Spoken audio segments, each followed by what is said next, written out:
Welcome back everyone, my name is Sushil. इस video में हम HPCL GAT 2025 में होने वाले इंटरव्यू प्रोसेस और एक्सपेक्टेड क्वेश्चन और कुछ इंपॉर्टेंट टॉपिक्स की बात कर रहे होंगे, जो कि अगर आप HPCL का इंटरव्यू देने जा रहे हैं तो पता होनी चाहिए आपको। और one more thing, I already uploaded 2 videos related to branch wise interview questions that are asked in GATE 2025 interview, and second is related to training activities after joining the GAT program at HPCL। तो ये interview process की बात की जाए तो पहला 2 shift में होता है। पहला शिफ्ट 9 बजे से स्टार्ट होती है, सेकंड शिफ्ट 2 या 3 बजे से स्टार्ट होती है, depending on the number of candidates. Okay, और वेन्यू की बात की जाए जनरली रीजनल ऑफिस होता है, but it may be refinery also if you are belonging from refineries areas. Okay, तो here we are talking all the things with respect to first shift. Same things happening in second shift also, but we are explaining all the things with respect to first shift. तो पहले जब आप 9 बजे जाएंगे तो आपका पहले आपको कॉन्फ्रेंस हॉल में बैठा दिया जाएगा। देन उसके बाद आपको पानी स्नैक्स वगैरह प्रोवाइड किया जाएगा। उसके बाद आपका डॉक्यूमेंटेशन होता है।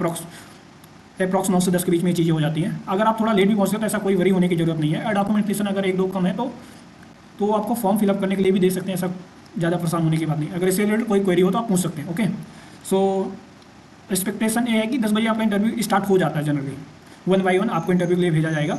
और अगर आप फर्स्ट शिफ्ट के हैं तो आप एक्सपेक्ट कर सकते हैं कि 2 से 3 बजे के बीच में आपको इंटरव्यू का रिजल्ट आ जाएगा। जो लोग सेलेक्टेड है वो सेकंड राउंड के लिए जाते हैं, that is medical examination. Okay, so जो लोग सिलेक्टेड हैं उनका मेडिकल दूसरे दिन होता है। उसका डिटेल आपको व्हाट्सएप के थ्रू या ईमेल के थ्रू आपको भेज दिया जाएगा। और आपको कनेक्ट भी may be they will connect you also.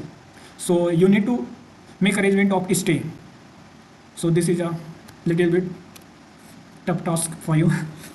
So after the medical you can expect your result approx 5 to 10 days after your medical, but इस टाइम क्या हुआ कि इंटरव्यू प्रोसेस थोड़ा ऑलरेडी डिलेड है, तो थोड़ा लेट ही आप अप्रॉक्स 1 जुलाई टू 5 जुलाई के आसपास आप एक्सपेक्ट कर सकते हैं कि आपको कॉल लेटर आ जाए। ज्वाइनिंग लेटर में भी इट वेरी फ्रॉम 15 जुलाई और 1 अगस्त, क्योंकि इंटरव्यू थोड़ा ऑलरेडी लेट हो चुका था, तो मैं ऐसा उम्मीद कर रहा हूँ। So this is all about. देखिए, मेडिकल के बाद आपको घर आ जाना है, उसके बाद कोई एक्टिविटीज़ वहाँ नहीं होगी। देन अब हम इम्पोर्टेंट टॉपिक्स की बात कर रहे होंगे कि क्या क्या इंपॉर्टेंट टॉपिक्स अगर आप इंटरव्यू देने जा रहे हैं तो पढ़ के जाना चाहिए। ओके ओके, सो टॉपिक्स की बात करें तो पहला एक रिज्यूमे में आपने जो प्रोजेक्ट डाला उसके बारे में क्लियरिटी होनी चाहिए। आप उस पर यूज कंपोनेंट के बारे में थोड़ा नॉलेज रखें। डेप्थ में तो नहीं पूछते, बट आपको प्रॉपर अंडरस्टैंडिंग होनी चाहिए। दूसरी चीज़, HPCL कंपनी के बारे में आपको चीज़ें पता करनी, किससे रिलेटेड है, किसके अंडर में आती है, इसके चेयरमैन वगैरह ज़्यादा तो नहीं पूछते, बट बेसिक नॉलेज आपको होना चाहिए कंपनी के बारे में।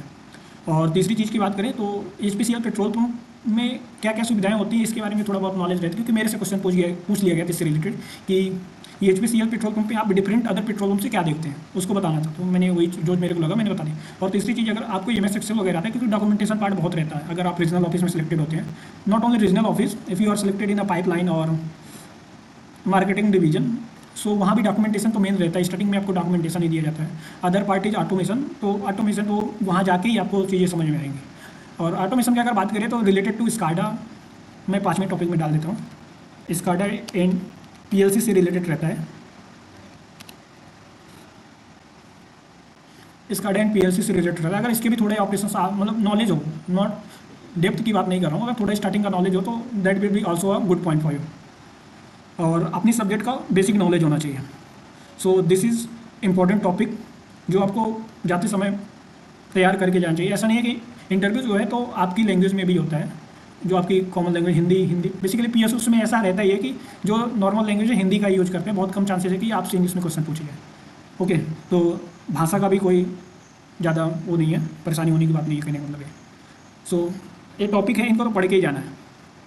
और इंटरव्यू क्वेश्चंस की बात की जाए तो मैंने एक PPT तैयार किया है जिसमें इंटरव्यू क्वेश्चन ब्रांच वाइज दिए हैं, प्लस एक्टिविटीज़ भी ब्रांच वाइज दी हैं, जो कि 2024 में आज किए गए थे।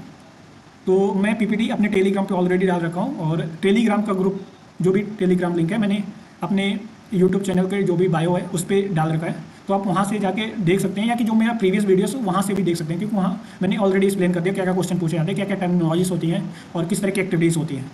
अपना एक्सपीरियंस बताऊँ तो मैं इलेक्ट्रॉनिक्स का स्टूडेंट हूँ, तो मेरे से कुछ क्वेश्चन पूछे गए थे, जैसे कि PN जंक्शन स्विच की तरह यूज करते हैं, कब करते हैं, क्या करते हैं, मतलब ऐसा कुछ क्वेश्चन था। लॉजिक गेट्स के बारे में क्वेश्चन पूछा गया था कि लॉजिक गेट को हम मोबाइल में कहाँ कहाँ यूज करते हैं, हम इस स्विच में कर सकते हैं या नहीं, ऐसा कुछ क्वेश्चन। और प्रोजेक्ट से रिलेटेड क्वेश्चन होता है फैमिली बैकग्राउंड वगैरह से। And they ask about the excel वगैरह। तो एक क्वेश्चन बेसिक पूछे गए थे। अदर क्वेश्चन जैसे इंस्ट्रूमेंटेशंस हैं, तो इंस्ट्रूमेंटेशंस में जनरली नॉर्मल क्वेश्चन पूछे गए थे। It depending upon the interviewer, क्योंकि sometime they are from different background, तो उसको उतना आइडिया नहीं रहता। 2 या से 3 लोग भेजते हैं इंटरव्यू के लिए। So this is all about this video.